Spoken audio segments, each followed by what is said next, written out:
BS99 news కి స్వాగతం. మేడ్చల్ జిల్లా కీసర మండలం పరిధి కుందనపల్ల గ్రామంలో నిర్వహించిన అయ్యప్ప 18వ మహాపడిపూజకు హాజరయ్యారు ఎమ్మెల్సీ కవిత. ఈ మహాపడిపూజకు వందలాదిగా అయ్యప్ప భక్తులు హాజరయ్యారు. ఈ సందర్భంగా ఎమ్మెల్సీ కవిత మాట్లాడుతూ ఈ మహాపడిపూజను చూసి అటెండ్ అయ్యి దర్శనం చేసుకున్నందుకు సంతోషంగా ఉందన్నారు. మేడ్చల్ రంగారెడ్డి అధ్యక్షులుగా పనిచేస్తున్న జితేంద్ర గురుస్వామి 18వ మహాపడిపూజకు హాజరైనందుకు సంతోషంగా ఉందన్నారు. ప్రజలందరూ సుఖ సంతోషాలతో ఉండాలని తెలిపారు.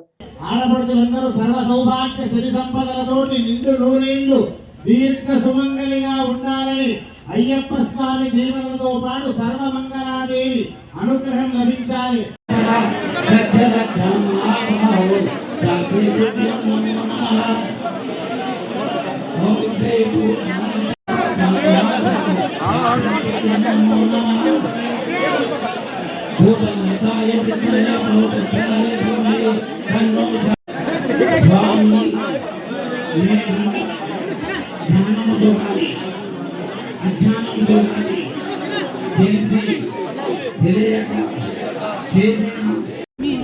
మహాపడి పూజకు అటెండ్ అయ్యి చూసి దర్శనం చేసుకునేటటువంటి భాగ్యం ఉంటుందని చెప్పి మన తెలంగాణ జాగృతి మేడ్చల్ రంగారెడ్డి జిల్లా సంవత్సరాలు అధ్యక్షుడు అన్న విజేంద్ర అన్న గారు ఇవాళ తీసుకొని మహాపడి పూజ చేయడం, అటువంటి కార్యక్రమానికి హాజరై స్వామివారి యొక్క వైభవాన్ని స్వయంగా దర్శించుకునేటటువంటి అదృష్టం నాకు కలగజేసినందుకు వారికి ధన్యవాదాలు. ఆ స్వామివారి ఆశీస్సులు తెలంగాణ ప్రజలందరి మీద ఉండాలని చెప్పి స్ఫూర్తిగానే కోరుతాం. రాష్ట్రంలో పరిస్థితులపై జై కవితక్క.